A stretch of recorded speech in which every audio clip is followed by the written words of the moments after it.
Olá, boa tarde. Estamos começando mais um Net Café. Eu me chamo Adalto Muniz, sou colaborador aqui no Pop Bahia, tá? E eu gostaria de dar as boas-vindas a cada um de vocês. Sejam muito bem-vindos. Muito obrigado pela participação de cada um. Sua presença realmente é importante. E para quem está aqui pela primeira vez, o Net Café nada mais é do que uma conversa sobre TIC, a tecnologia da informação e comunicação, tá bom? E hoje nós temos aqui como especial nosso convidado Yuri, que vai estar trazendo para a gente o tema metaverso e o impacto na privacidade e segurança. Yuri já se encontra aqui presente conosco, tá? Bem-vindo mais uma vez, Yuri. Gostaria de dizer a vocês que fiquem atentos que próximo ao final aí eu vou estar divulgando o link do site da Café para que posteriormente vocês possam estar acompanhando nossos eventos aí, né, na agenda. Então, oficialmente, sem mais demoras, eu passo a palavra para nosso colega Yuri, por favor, fique à vontade. Muito obrigado, Adalto. Quero agradecer aqui o convite do Pop Bahia. Sinto-me muito honrado, né, em estar dividindo aqui esse espaço, esse momento com vocês, através, né, em nome da RNP. A gente agradece o convite feito pelo Tiago Bonfim, vendo muita gente querida aqui, muitos amigos, né? Sempre bom estar aqui com vocês, ainda que virtualmente falando. Bom, para quem não me conhece, e quem for assistir essa apresentação futuramente, né, e por acaso nunca ouviu falar de mim, é difícil, né? Mas enfim, quem nunca ouviu falar de mim, eu sou Yuri Alexandro, sou formado em análise de sistemas pela Universidade do Estado da Bahia e pós-graduado em gestão de segurança da informação.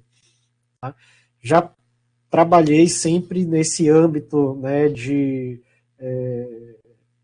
ensino e pesquisa. Acho que a única exceção foi os anos que eu trabalhei no Tribunal de Justiça, mas enfim, dentro aí minha formação profissional, eu passei pelo IFBA, antigo Cefet, pela UNEB, onde eu me formei, né, pela UFBA, e tive o prazer de integrar a equipe do CERT Bahia, que é, né, o grupo de segurança que atende aí os clientes do Pop Bahia e região. E depois eu fui para a RNP, tive um tempo onde eu trabalhei na equipe do CAIS, e hoje eu sou responsável pelo tema de privacidade e segurança de dados pessoais na RNP. Né? Então, aí a gente tem mais de 20 anos na área de tecnologia da informação, já, né, nessa estrada, e pelo menos aí uns 14 anos dedicados à área de segurança da informação. Né? A gente está aqui para falar um pouco sobre privacidade e segurança, um tema que está sendo bastante recorrente, né, e tendo muita notoriedade a ponto de virar uma buzzword, né, principalmente depois que o tio Zuckerberg quis mostrar para o mundo inteiro que a empresa dele estava mudando também o próprio nicho, né, de conceito e tal, que é o tal do metaverso.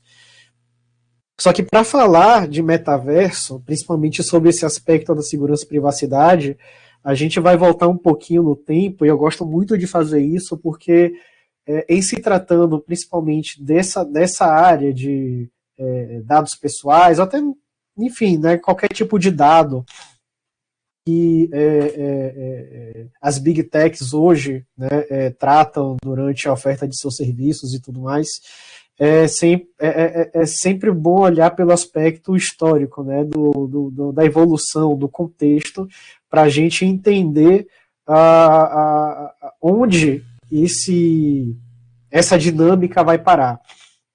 Né?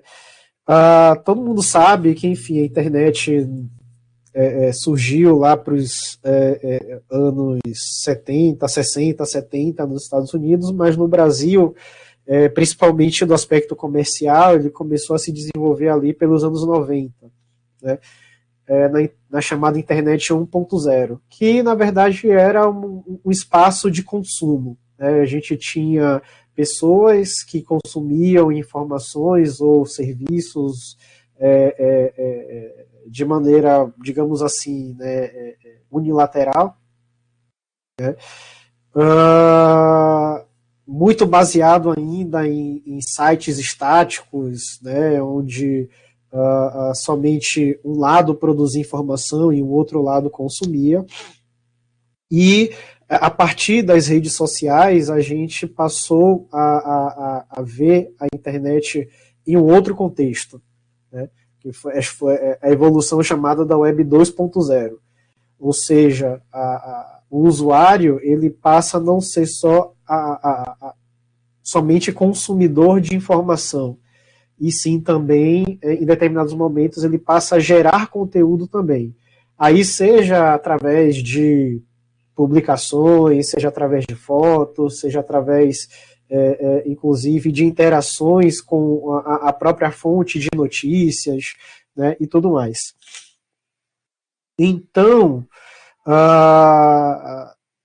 essa dinâmica que aconteceu da transição entre Web 1.0, como foi conhecida a primeira fase da internet, por assim dizer, e a Web 2.0, onde as pessoas também passam a influenciar, a determinar e a gerar conteúdos que são disponibilizados na rede, isso também gerou um impacto, né, socialmente falando, comercialmente falando, que foi bastante relevante. E essa evolução agora, porque está sendo chamado de Web 3.0, vai causar a mesma revolução, né? A gente vai ter novos paradigmas, criar novos paradigmas, que também é um pouco do que a gente vai conversar daqui por diante, né? Nessa transição da Web 1.0 para 2.0, algumas coisas foram bastante determinantes, né? Principalmente no que diz respeito a alguns aspectos aqui que a gente vai tratar. Por exemplo, a banda, né? A banda, e enfim, aqui todo mundo acredita que deve fazer essa relação entre largura de banda e velocidade, né? Essa mudança da internet de escada através da infraestrutura de telefonia e tudo mais, passando agora para uma tecnologia onde a largura de banda aumenta e, por conseguinte, também a velocidade de acesso também aumenta, isso proporcionou exatamente essa consolidação do papel protagonista que o usuário tem também na geração e na influência no conteúdo que é gerado pela internet. E a gente vive num momento em que essa velocidade de conexão, em que essa banda, né, colocada para a conectividade, para o acesso à internet por parte das pessoas, só aumenta cada vez mais no intervalo de tempo cada vez mais curto, né, entre esse avanço, entre esses marcos, né, que tratam esses avanços. Então a banda larga ela foi essencial para que a Web 2.0 pudesse se consolidar e para que o usuário pudesse ter mais acesso a conteúdo mais dinâmico, a conteúdo mais imediato, e isso causou uma transformação, inclusive, na forma como o usuário se relaciona com os serviços, né? Ele passa a gerar mais informações sobre ele mesmo, ele passa a deixar mais rastros na internet sobre quem ele é, sobre o que é que ele faz. Um outro ponto também é a própria facilidade do acesso a dispositivos que permitem com que o usuário se conecte à internet. Antigamente você precisava ter um microcomputador, um computador pessoal, que não era um recurso barato, que ocupava um espaço, né, relativamente grande no espaço da casa, que você tinha uma concorrência com seu irmão mais novo, irmão mais velho, para poder passar, quem passava mais tempo ali na internet, interagindo e tudo mais. A partir dos smartphones, né, e da criação desse conceito, né, de celulares que passam a funcionar como microcomputadores, né, e propiciar mais, como é que eu posso falar, mais oportunidades, né, de interação com a tecnologia e com esse espaço digital para o usuário, isso também se transformou. E, enfim, o grande start disso foi quando um cara chamado Steve Jobs, né, pouca gente conhece, lançou um dispositivo pelo qual o usuário ele conseguia interagir não só com mais recursos, mas também com uma maneira bastante facilitada, né? Em 2007, a Apple lançou se eu não me engano, foi o iOS 2, que foi justamente essa revolução em termos de sistemas operacionais para dispositivos móveis, gerou assim, todo o movimento do mercado que hoje a gente, enfim, né, trata como totalmente imprescindível, né, a gente ter um dispositivo móvel que cabe na palma da mão, um celular que não serve só mais para falar. Pelo contrário, o celular hoje, para falar, é o recurso que as pessoas menos usam, porque geralmente você recebe ligação de cobrança, você recebe ligação de marketing, né, e para falar diretamente com as pessoas que você conhece, você utiliza vários outros recursos de instant messenger, de chat, né, de mensagens curtas por áudio e tudo mais. Então, em 2007, quando houve, né, essa inovação no conceito de se utilizar dispositivos móveis, também se quebrou um paradigma ali, que foi uma das bases, um dos construtores dessa web, que hoje é conhecida como Web 2.0. E até mesmo dentro desse conceito, né, da Web 2.0, com o aumento de recursos de velocidade, de banda e de facilidade de interação com esses dispositivos, se cresceu uma outra dinâmica que também é um quebra de paradigma, que é a internet das coisas. Ou seja, não é só mais o nosso computador pessoal que fica ali parado num só lugar dentro de casa que tem o acesso à rede da internet. Não é só mais o nosso dispositivo móvel pessoal, um telefone, um tablet, que vai ter esse acesso à internet. Agora, outras coisas que fazem parte do nosso dia a dia, não só aquilo que acompanha a gente, mas aquilo também que tem dentro de nossas casas, também tem a conexão com a internet. Uma televisão, uma geladeira, enfim, tudo isso pode estar também conectado à internet de forma a oferecer, né, e propiciar mais serviços para os usuários. E, enfim, isso também cria um outro conceito também, uma outra dinâmica, onde a gente passa a ter cidades inteligentes. Recursos que são utilizados para gerar serviços para os cidadãos, né, de uma localidade, de uma cidade, de um determinado espaço físico, né, eles passam também a ser controlados, a ser influenciados ali por aquele meio, tudo isso também conectado através da rede, né. E tudo isso faz parte de um conjunto de fontes de dados, né, por assim dizer, falando, que geram também para esses provedores de serviços, e não somente para esses provedores de serviços, principalmente para as Big Techs que fornecem uma camada ali de acesso, de autenticação, né, de uma plataforma ali de uma gestão de identidade para a utilização desses serviços, que também é bastante interessante em termos, né, mercadológicos para essas Big Techs, porque acabam gerando também um perfil de utilização, de consumo desses serviços que são providos dentro desses conceitos de casa inteligente, de cidade inteligente,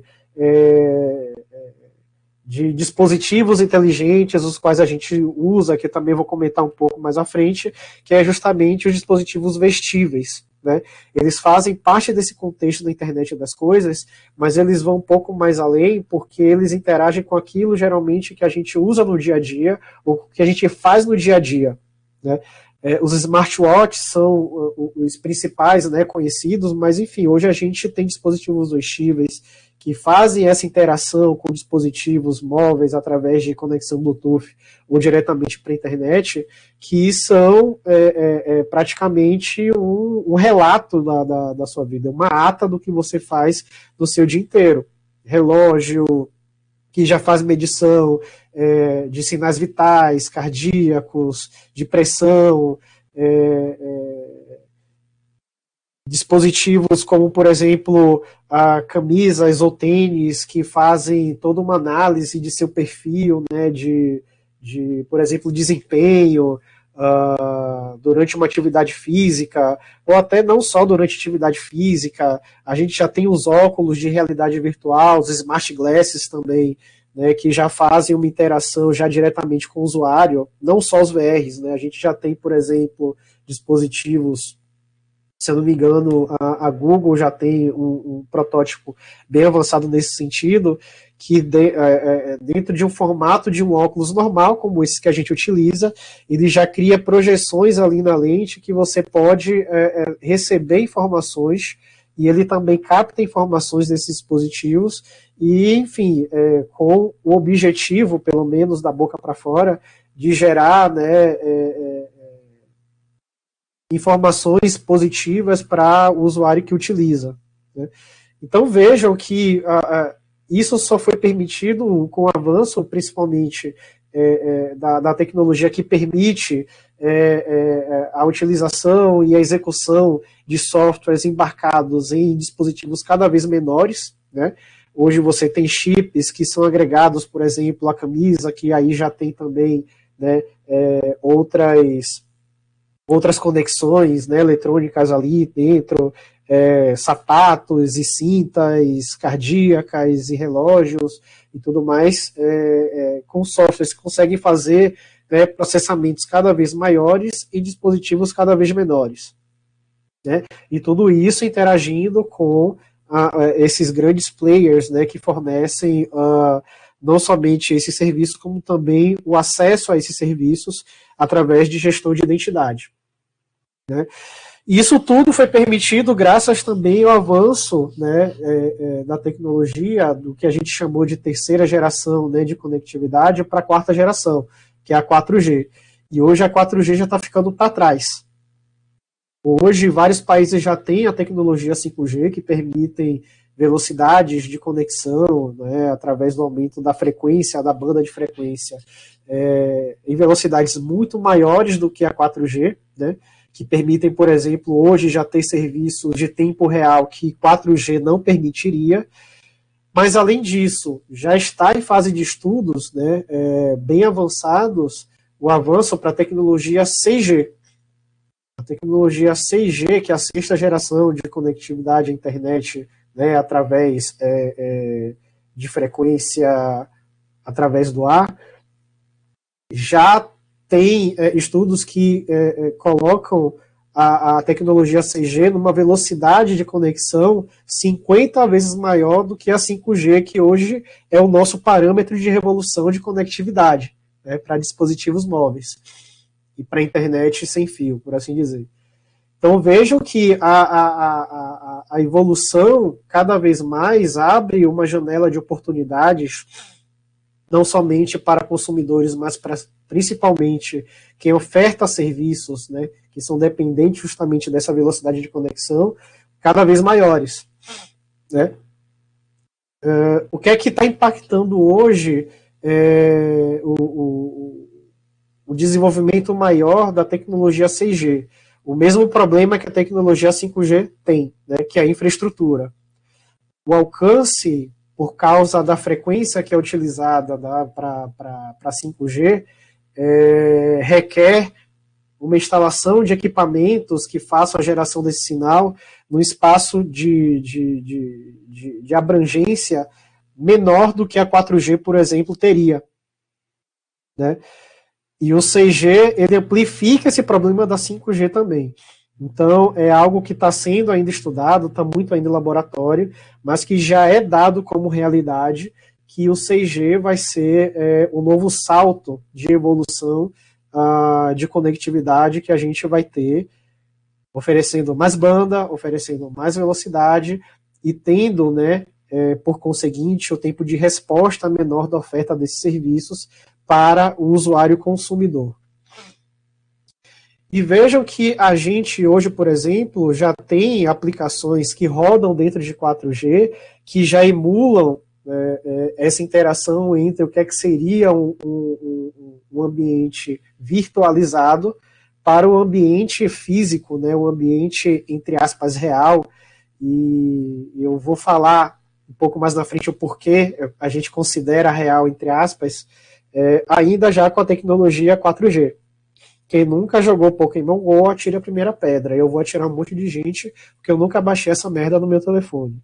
Mas, enfim, já vi muita gente jogando e era exatamente isso. Você ficava numa experiência imersiva, né, dentro de um jogo, onde você competia com vários fariseus que também estavam ali dentro do mesmo contexto do jogo, onde você tinha que caçar pokémons imaginários, né, na minha época eram duendes, hoje em dia é Pokémon, pela rua, e você tinha essa experiência de apontar o celular, né? O jogo utilizava a imagem do celular, interagia dentro daquele recorte visual do mundo real, colocando elementos que obviamente só existem ali naquele ambiente, naquela realidade, né, virtual, e para esse conceito se chamou da realidade aumentada, né? Não é uma realidade totalmente virtual, mas sim você coloca elementos, né, que são do mundo virtual dentro da nossa realidade física, né, dentro do nosso mundo físico.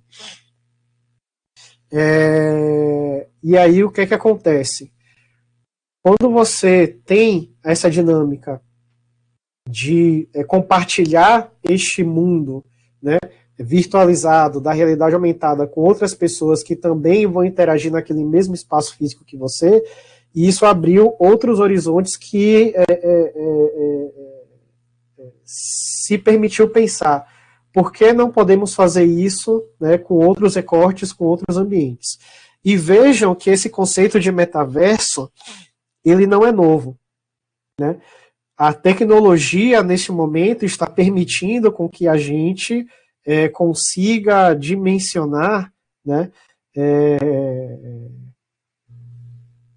aplicações para o nosso cotidiano de uma maneira mais abrangente, né? Esse conceito de metaverso, essa palavra foi criada em um romance que foi escrita por um cara chamado Neil Stephenson em 1992, né? Ele brincava um pouco com esse conceito que também não era novo naquela época, tá? Mas que ele denominou dentro desse romance, que é Snow Crash, em português foi traduzido como Nevasca, para metaverso. A história desse livro é de um personagem que é chamado Hero Protagonista, o Hero Protagonist, em inglês mesmo, tá? Que ele era um cara que, enfim, tinha habilidades ali manuais com espadas, lá ele, mas, enfim, ele trabalhava numa pizzaria, né, que na verdade era um estabelecimento para a máfia japonesa lavar dinheiro, né? Mas enfim, ele vivendo naquele contexto e tudo mais, vida chata pra cacete, ele, enfim, junto com uma série de outros conhecedores, né, de programação, hacker, etc. e tal, cria um cyberespaço, né, onde ele é um espadachim muito foda, enfim, que interage numa espécie de RPG dentro de um espaço virtual, né? E esse espaço virtual foi chamado pelo autor desse livro de metaverso, né? E aí no decorrer dessa história, uma pessoa tentou sabotar esse mundo, criando um vírus que não somente interagiam e, enfim, afetavam os avatares naquele cyberespaço, como ele conseguia fazer essa transmutação para o mundo real e afetava também as pessoas no mundo físico, né? E aí a gente tinha um monte de zumbi, que a gente pode chamar de gado, mas enfim, não vem o caso, né? Criavam zumbis tanto no universo virtual, no cyberespaço virtual, como também no mundo real, no mundo físico. E aí toda a história do livro se dá nesse contexto, dele tentar investigar e descobrir quem foi que fez isso, quem anda fazendo isso e tudo mais. Então vejam que até esse conceito do que acontece no mundo virtual, no cyberespaço virtual, afetar a vida das pessoas no mundo real, isso também já era uma ideia que foi colocada nesse livro, foi pontuada nesse livro, e que se aplica muito também a o que a gente tem experienciado hoje. Só que a gente está aqui falando de livro. Tem outro conceito dessa interação entre o que seria um mundo virtual e o mundo real, que é um filme bastante interessante, de 2009, chamado Substitutos, que é estrelado pelo Bruce Willis. Depois, quem não assistiu ainda, dá uma assistida, que ele é bastante interessante sob esse ponto de vista. Tudo bem que ali a gente não está falando de um mundo, de um cyberespaço virtual, mas a gente está falando de androides, né, de robôs, que são avatares, que vivem a vida pela pessoa, né, de fato, que está interagindo com esse robô, aí sim, dentro de uma rede de conexão, né? Então, por exemplo, a pessoa está em casa, sentada no sofá ou deitada numa cama, ela se conecta a um sistema através de óculos, né, de realidade virtual e de sensores e outros sensores, né, e conexões também cerebrais, e que através desse canal elas conseguem movimentar esses robôs, que são os avatares, né, que andam pelo mundo real, pelo mundo físico, fazendo exatamente aquilo que elas deveriam fazer, trabalhar, fazer compras, interagir com as outras pessoas e tudo mais, né? Tudo isso em um mundo onde a pessoa está lá dentro de casa, faz todas as necessidades fisiológicas que uma pessoa precisa fazer, que é comer, que é dormir e tudo mais, porém ela não se expõe, né? Então a gente tem um mundo onde a violência praticamente não existe e tudo mais, só que até esse conceito começa a ser sabotado também, né, pelo vilão do filme, que por não achar que este é um modo de vida aceitável, real, né? De fato, ele começa a destruir os avatares. Yuri, desculpa que tu Enfim, a sua esse câmera conceito lá de da interação entre o que seria o mundo físico e o mundo real. Isso nos jogos também já é factível, né? Opa, saiu a câmera e saiu. Sua câmera slide caiu aí pra gente. Eu tô aqui falando. E ninguém tá me vendo. Mas eu vou voltar. Você tá no seu metaverso? Até onde? Você tá no seu metaverso? Vimos até esse mesmo e te ouvimos. Voltou. Nevasca tá aqui, para quem não viu a carinha dele, tá? Ele tá disponível também na internet, tá, gente? Tem PDFs, eu não sei se piratas, mas existem PDFs pela internet. Tem o livro na Amazon também, para quem quiser comprar, o filme que eu falei, né? Mas enfim, posso seguir adiante, né, gente? Vocês estão acompanhando o raciocínio, né? Sim. Positivo. Beleza. Tem outras experiências que não do metaverso, tal qual ele está sendo concebido hoje, mas que também trazia uma experiência de uma certa maneira imersiva para as pessoas que jogavam nesse espaço, né? Quem nunca ouviu falar de The Sims, quem nunca ouviu falar de Second Life, né? No fim das contas eram que espaços virtuais, né, onde a pessoa criava avatares, que poderiam ser avatares fictícios, poderiam ser representações delas mesmas, se as pessoas assim quisessem criar, e cujo objetivo era viver uma vida, né? Não existia um chefão, não existia um objetivo final, é o tipo de jogo que é chamado de sandbox game, né? Você está ali numa caixa de areia, você está ali num espaço onde não existe um determinado objetivo, né? O objetivo é simplesmente viver e reproduzir a vida que você tem, né, no seu cotidiano, mas dentro de um universo online, né, de um jogo. E aí você poderia conhecer pessoas, você poderia construir casas, você vai trabalhar, você vai sair para passear com o cachorro, enfim. Isso fez muito sucesso também ali em meados dos anos 2000, né? Começou a decair nos anos de 2010, porque, enfim, outras coisas interessantes, ou nem tanto assim, né, vieram à tona, como o crescimento das redes sociais e tudo mais, né, que, de certa forma, também é uma transposição, né, da nossa vida, do cotidiano físico, para um espaço virtual, né? Você começa a interagir com as pessoas reais também do outro lado, mas sempre através desses espaços virtuais, né? Enfim, aí o Second Life e o The Sims, por exemplo, são ambientes onde esse conceito, né, de trazer elementos da vida real para um ambiente de um cyberespaço também são muito presentes, né? Atire a primeira pedra também quem nunca jogou ou nunca fez perfis, né, nesse jogo. Eu, por exemplo, já fiz. Aqui está uma representação do meu avatar dentro desse jogo. E se você está perguntando qual dos dois, vai continuar na curiosidade. Enfim, e vem o conceito do metaverso, né? Que está sendo muito falado por causa do lançamento do tio Zuckerberg, que mudou o nome da empresa de Facebook para Meta e não sei o quê.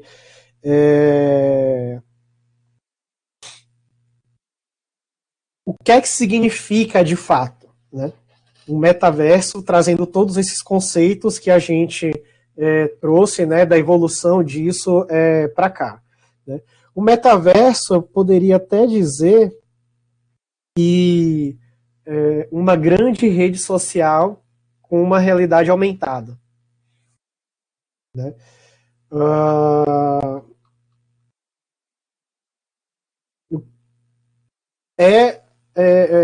A grosso modo falando, né, vou nem dizer a grosso modo, porque a grande parte das definições que a gente acha, né, internet afora, traz exatamente essa ideia, né, que é a combinação ou a fusão da realidade física, que a gente chama de ambiente real, com a realidade virtual, que é um ambiente digital.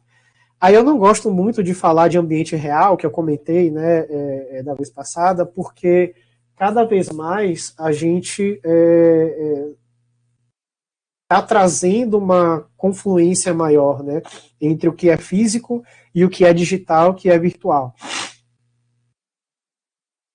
Esses dois universos influenciam o que a gente chama da nossa vida real, né? O que uma pessoa comenta no Facebook, o que uma pessoa compra na internet, a personalidade que uma pessoa, né, transmigra para o ambiente virtual no fim das contas, o que ela é, o que ela faz, o que ela pensa, né?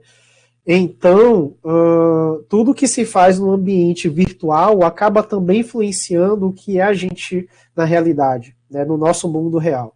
Então, por isso que eu gosto muito de falar do que é uma realidade física, ao invés de falar do mundo real, né, do mundo físico para o mundo digital, para o mundo virtual, só que ambos estão tratando da mesma realidade, né? E qual seria o grande paradigma, a grande quebra do paradigma para o metaverso?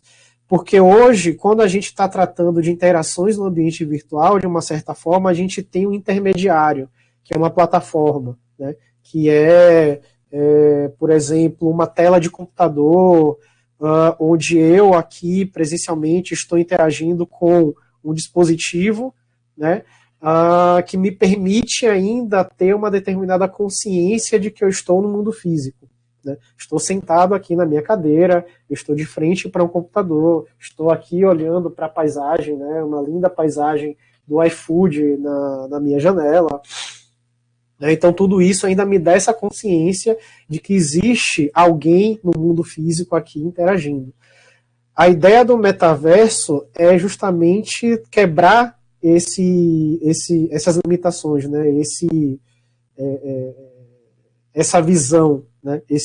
Essa consciência.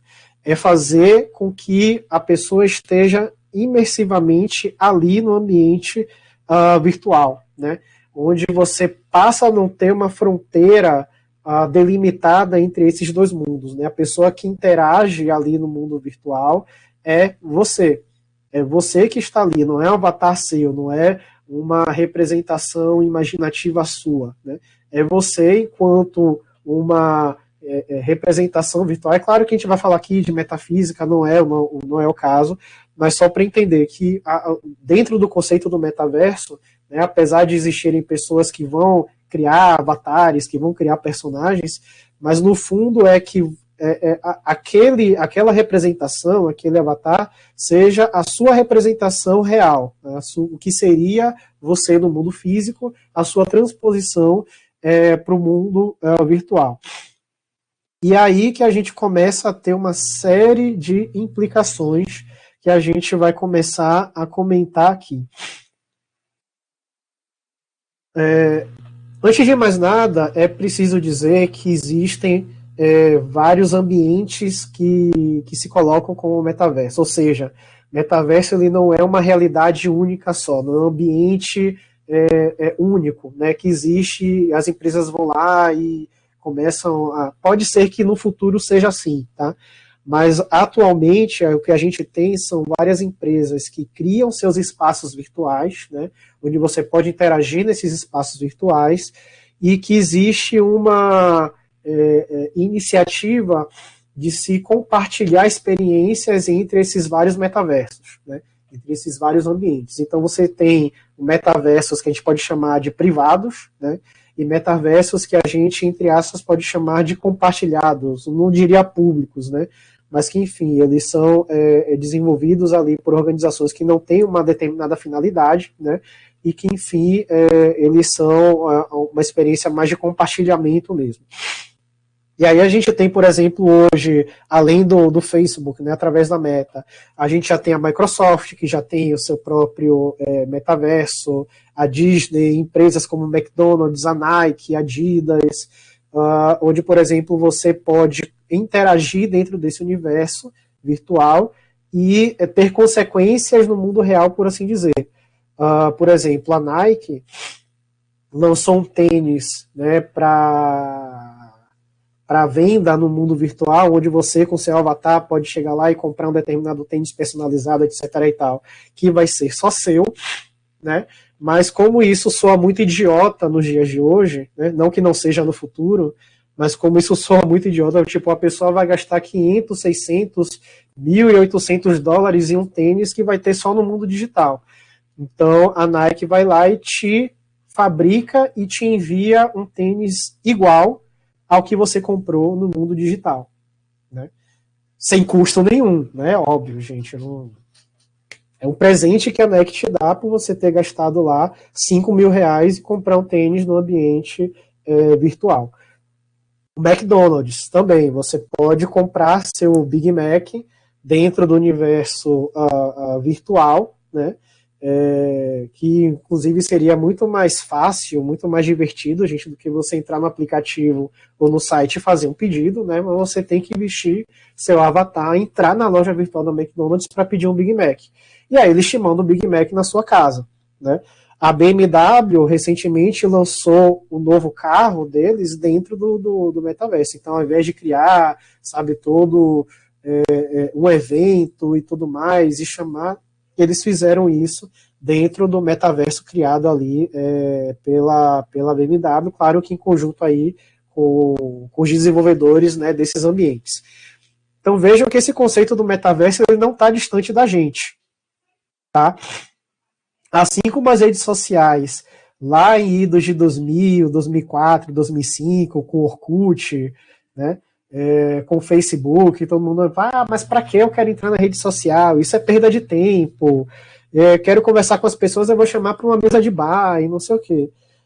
Hoje é difícil, extremamente difícil você fazer algo que não envolva uma rede social. Você vai consumir o serviço na internet, você precisa ter uma rede social para fazer login. Você vai comprar algo na internet, você não acha lojas no mundo físico, você só vai ter lojas no ambiente ali da rede social, né? Uma loja no Instagram, uma loja no Facebook, etc. e tal. Então, assim, é o mesmo caminho que a gente está tendo para o metaverso. Não achem que isso é algo fora de outro mundo, que isso é frescurinha, que isso, sabe, é coisa de desocupado. Não, gente. O mundo está caminhando para que isso seja a nova realidade. Por isso que eu fiz aquela comparação, né? A grosso modo falando, vai ser o novo ambiente de rede social, por assim dizer, né?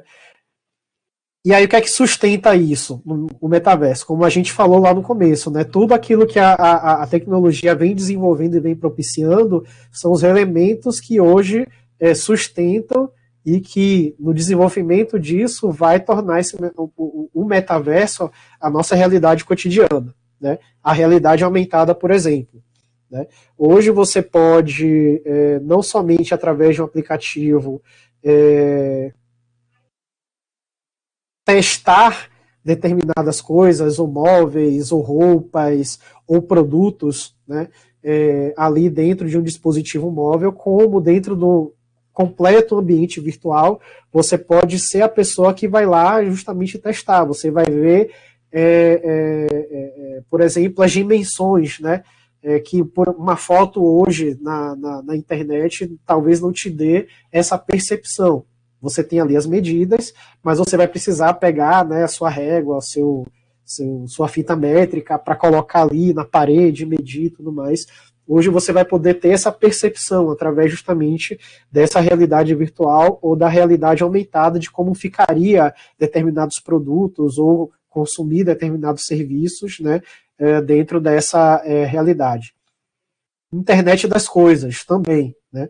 Hoje, para que você justamente tenha esse retorno da experiência que você vive, você vai ter esses dispositivos que te dão essa sensação, conectados à internet, conectados ao metaverso, que vão te dar justamente esse retorno sensorial daquilo que você está interagindo no mundo virtual, interagindo dentro do metaverso.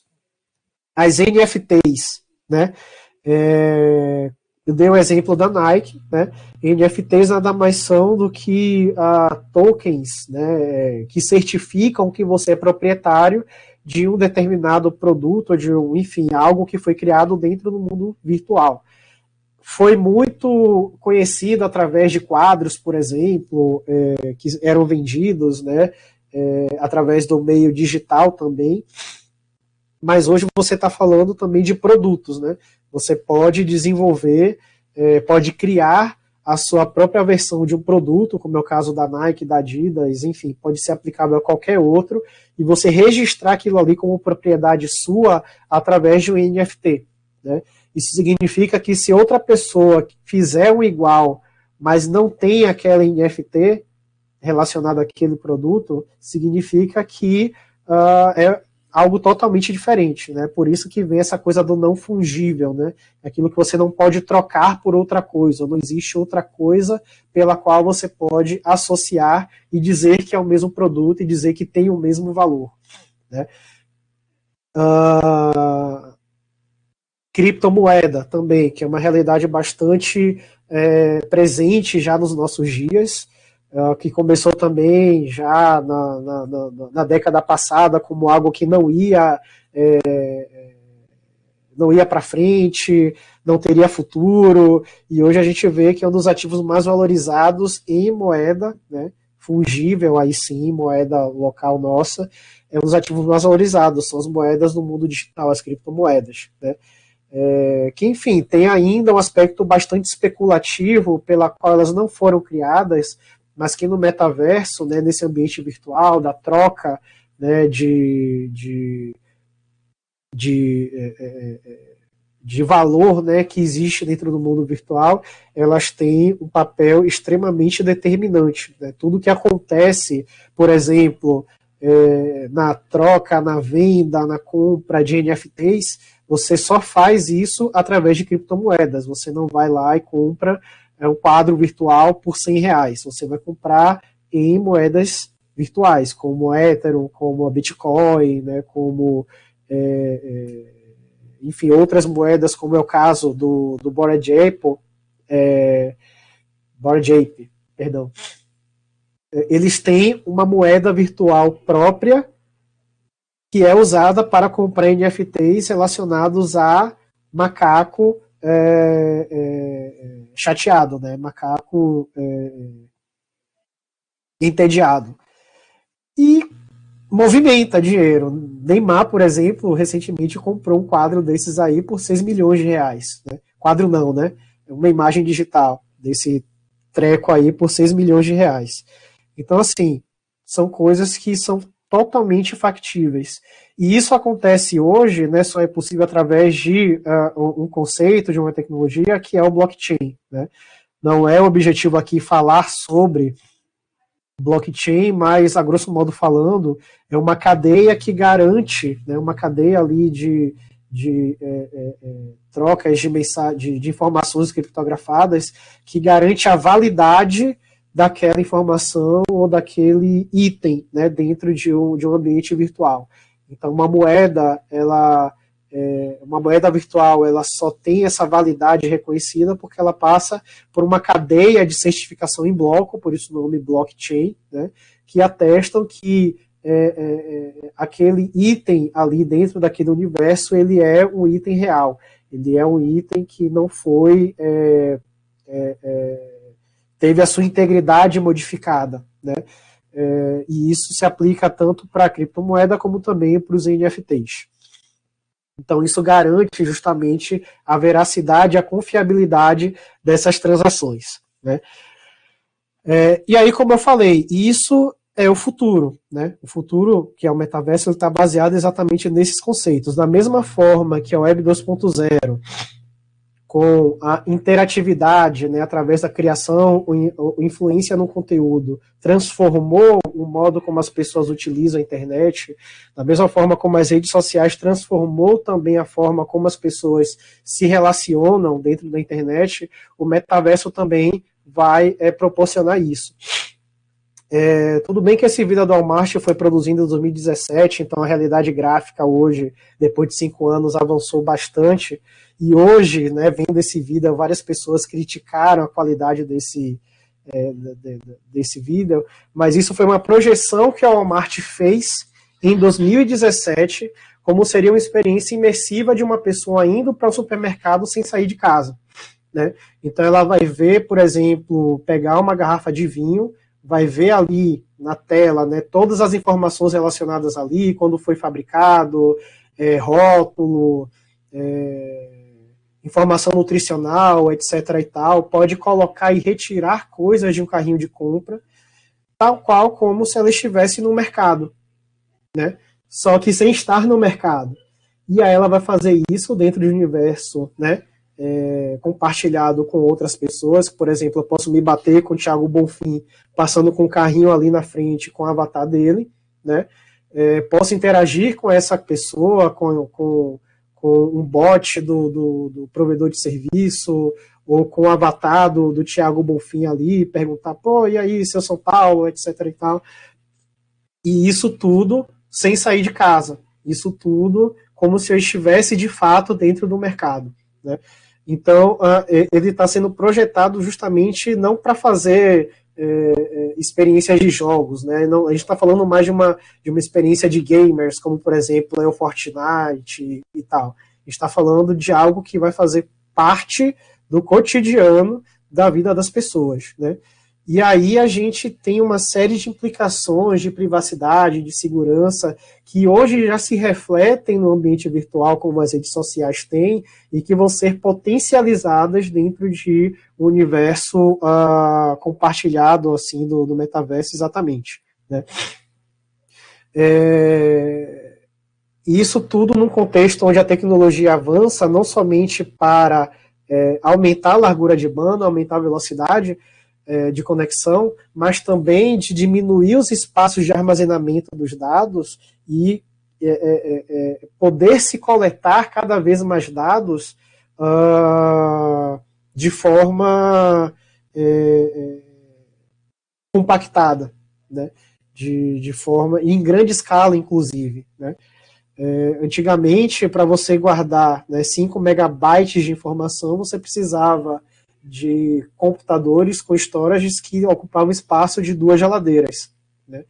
Hoje você tem computação em nuvem, por exemplo, que você tem containers que ficam rodando, né, oceano afora, e que tem a capacidade de guardar ali zettabytes de informações, né? Muitos e muitos e muitos zettabytes de informações, diga-se de passagem, né? E aí a gente está falando de dados brutos, né? Quando você entra, por exemplo, na internet, navega, utiliza alguns serviços, utiliza a rede social, você está colocando ali dados que podem, né, a depender da forma como eles são tratados, gerar determinados resultados, né? E aí existe um mercado muito grande, e é justamente nesse mercado que as Big Techs se apoiam, de consumir cada vez mais dados, principalmente dados das pessoas, os chamados dados pessoais, né? Que hoje, por exemplo, permitem que estabeleçam perfis comportamentais, perfis de consumo, perfis emocionais, e que existem toda uma estratégia de comunicação, de marketing, de influência na vida dessas pessoas através da geração desses perfis, que só são possíveis graças aos dados e a esses rastros, né, de informações que as pessoas deixam na internet afora. Então, o mercado hoje, ele quer cada vez mais absorver dados, e esses dados são dinheiro, esses dados são monetizados, em cima justamente do que as pessoas fazem, do que as pessoas são, do que as pessoas interagem dentro desses espaços virtuais e da internet. Aqui tem, enfim, né, todo o que está por trás disso, que é o Big Data. Eu só trouxe esse slide para vocês entenderem o seguinte: quanto mais volume, quanto mais real forem esses dados, ou seja, quanto mais próximo for esses dados de uma conexão verdadeira que se tenha, né, com o usuário, com quem está interagindo ali, ele possui cada vez mais valor agregado, né? Então, por exemplo, eu posso interagir no Facebook e fingir que eu estou putaço com alguém, ir lá, esbravejar, etc. e tal, então fingir que gosta de alguma coisa, enfim. Ainda, né, lembra que eu falei da separação do que é o mundo real, do que é o mundo físico e tal? Ainda nessa Web 2.0 a gente consegue criar essa barreira, essa diferenciação. Então a veracidade ainda é um item que precisava ser melhorado nesse sentido, né? Quando a gente está falando do metaverso, a gente está falando de uma ampliação dessa interface de coleta de dados, porque não vai coletar somente aquilo que eu posto, não vai coletar só aquilo que eu escrevo, né? Não vai coletar somente o registro de um momento estático, ele vai coletar tudo. Se eu estou usando o óculos, por exemplo, que capta a minha reação no piscar de olhos, se eu estou usando uma câmera, por exemplo, que capta a minha reação facial, né? Isso é muito mais próximo da veracidade, porque, enfim, tem reações do ser humano, né, que independente do que eu vou externar, elas são próprias, né, da pessoa, uma reação de susto, uma reação ao gatinho fofinho, né, uma reação de indignação imediata, a não ser que esteja falando de um psicopata, né? Tudo isso são expressões que, dentro desse universo que a gente está falando, que é, né, que é o metaverso, vão ser coletadas por essas empresas, né? Então elas vão saber exatamente ali em tempo real, né, informações que fazem parte ali de nossas emoções, né, de nossas interações ali, né, em tempo real. E aí a gente também tem aí toda uma série de mercado que vai tratar, né, justamente do processamento desses dados, né, dessas informações, aí para fazer análises preditivas por algoritmos de inteligência artificial, etc. e tal. Vejam só qual é a extensão disso. Recentemente, não faz muitos anos isso, o Facebook ele foi condenado, por exemplo, por fazer determinadas experiências de cunho de respostas emocionais, né?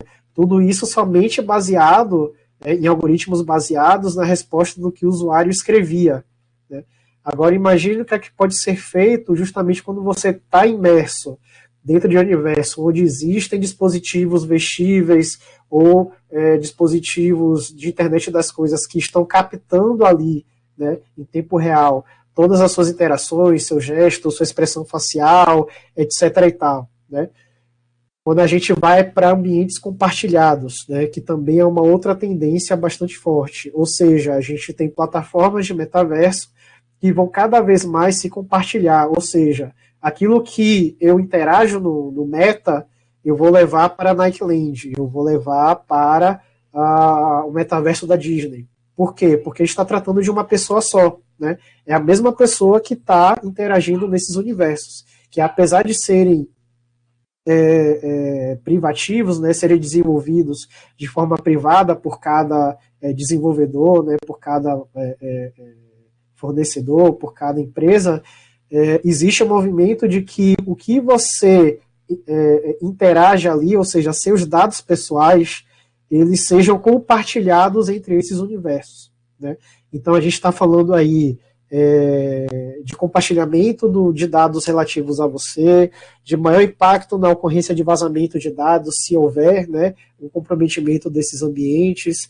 Então, tudo isso são aspectos que vão impactar diretamente na privacidade do indivíduo. Tem outro conceito também que é chamado de vulnerabilidade cognitiva, né? Ou seja, o quanto daquilo que você expressa vai ser usado para influenciar em decisões que você tenha.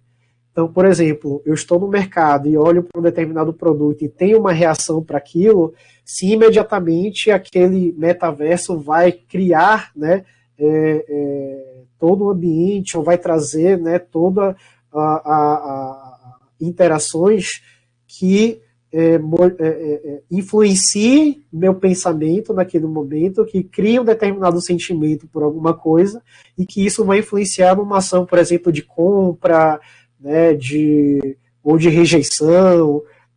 E a gente está falando aqui de termos comerciais, né, mas até socialmente falando também, né, de influenciar, por exemplo, em quem eu voto, ou com quem eu interajo, por, né, de repente, pela pessoa ser quem se criar preconceitos novos, desinformações, etc. e tal.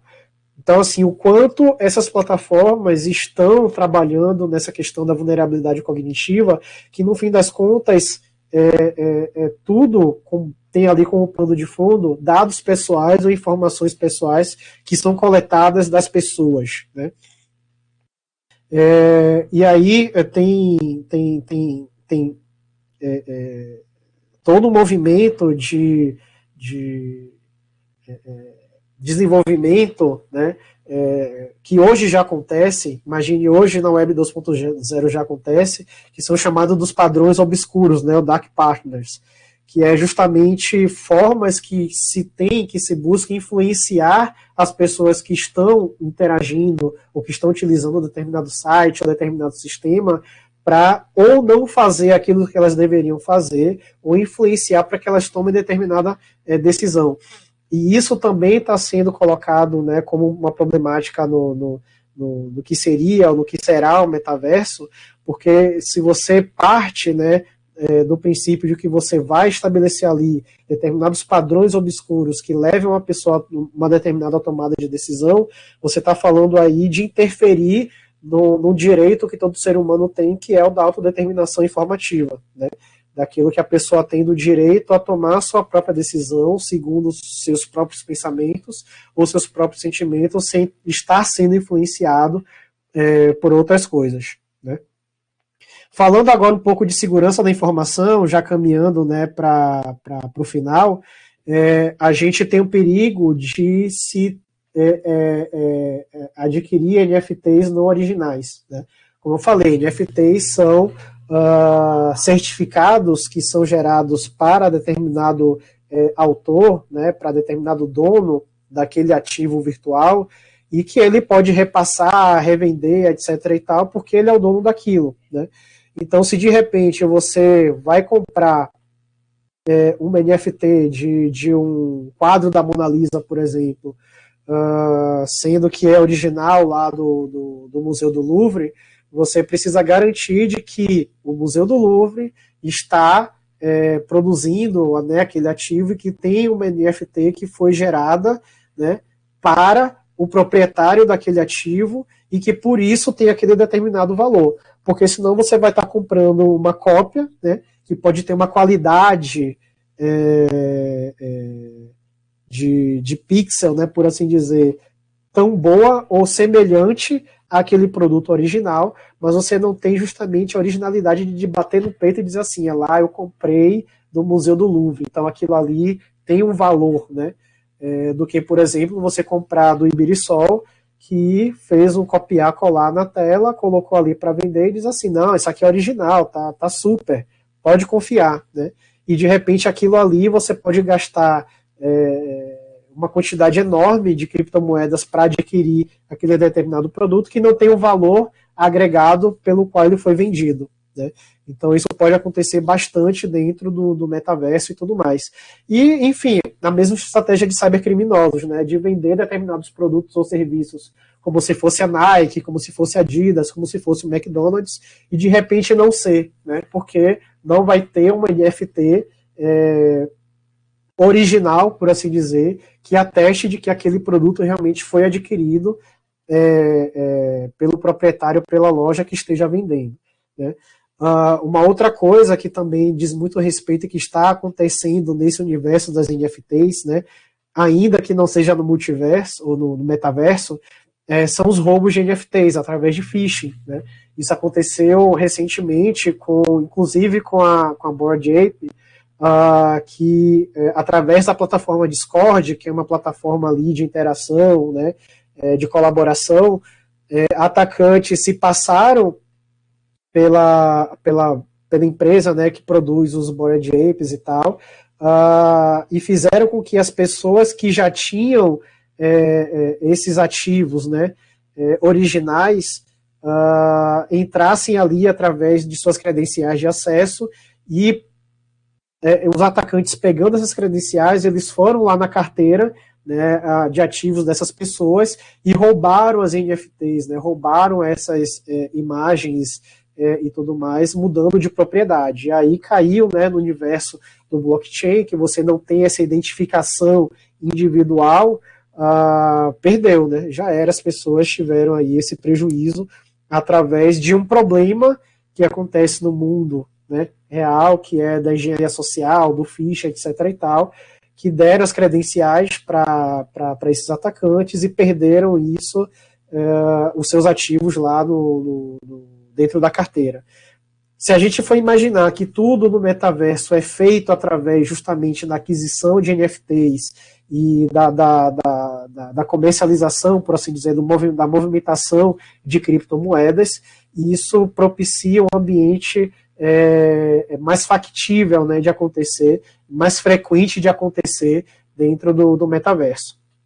O roubo de criptomoedas também, né, já é algo que acontece bastante hoje em dia, principalmente nas chamadas hot wallets, né, que nada mais são do que, digamos assim, corretoras de criptomoedas que fazem as transações em nome do proprietário, né, das criptomoedas, para quem quer trocar, para quem quer, por exemplo, migrar de uma Ethereum para um Bitcoin da vida, né, ou fazer compras de NFTs através também, né, de operações de criptomoedas.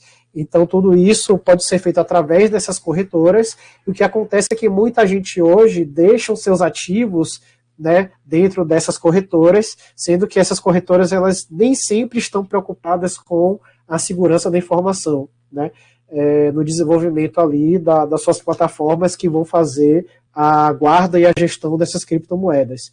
E aí o que acontece é que muita gente, aproveitando dessas vulnerabilidades, né, dessas plataformas das hot wallets, conseguem se apropriar, né, desses ativos, né, através aí também de operações em blockchain, e mudam a propriedade daquele conjunto de valores em criptomoedas. E aí, quando essa corretora, né, não tem o lastro para garantir essas perdas financeiras, quem vai perder no fim das contas também é o próprio proprietário dessas criptomoedas.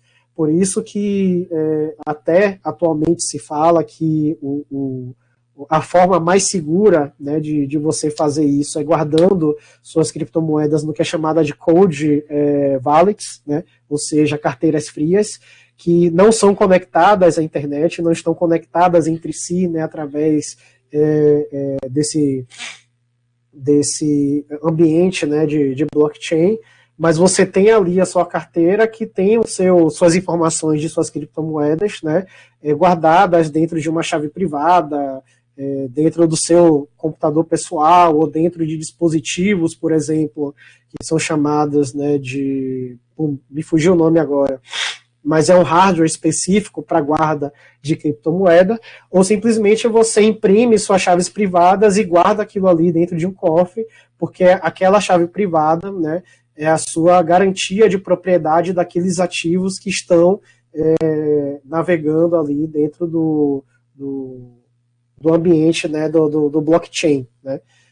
E aí, mesmo se determinada corretora, né, que mantém que ela precisa ter a sua chave privada para fazer essas operações suas, né, a partir do momento que você fala para essa corretora, não, deixa a chave privada comigo, ela não tem esse acesso, então você não seria impactado por um determinado incidente que aconteça dentro dessa corretora, né. Então, assim, são aspectos que precisam ser levados em consideração, porque essa vai ser a realidade dentro do metaverso, né? E isso tudo vai se dar dentro de, como é que eu posso falar, ações bem conhecidas já no mundo atual, no mundo da internet atual, que são a engenharia social, que é o roubo de identidade, né? De alguém roubar a sua identidade do seu avatar e se passar por você, fazer coisas dentro daquele ambiente do metaverso como se fosse você, né? Ou comprar coisas com sua carteira digital e não ser entregues na sua casa porque as suas informações foram alteradas, né, da entrega, por exemplo, de um determinado produto, etc. e tal, né? Então tudo isso também se evidencia, né, e se mostra como totalmente factível de acontecer dentro do metaverso, né? Então, assim, todos os crimes digitais ou crimes do mundo real, né, que acontecem hoje são totalmente possíveis de acontecer dentro do metaverso.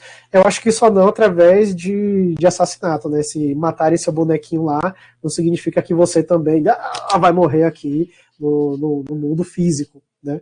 Mas, enfim, todos os outros relacionados ali a interações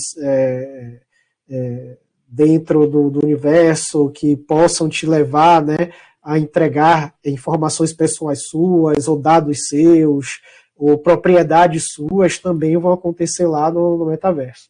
E aí, por fim, gente, eu trouxe toda essa conversa aqui, mas até para a gente pensar como nós, que atuamos com tecnologia, qual é o nosso papel, né, de fazer com que o metaverso seja um ambiente de fato seguro, né, é tudo isso que a gente já conhece hoje também do que seria o Security by Design e o Privacy by Design, né.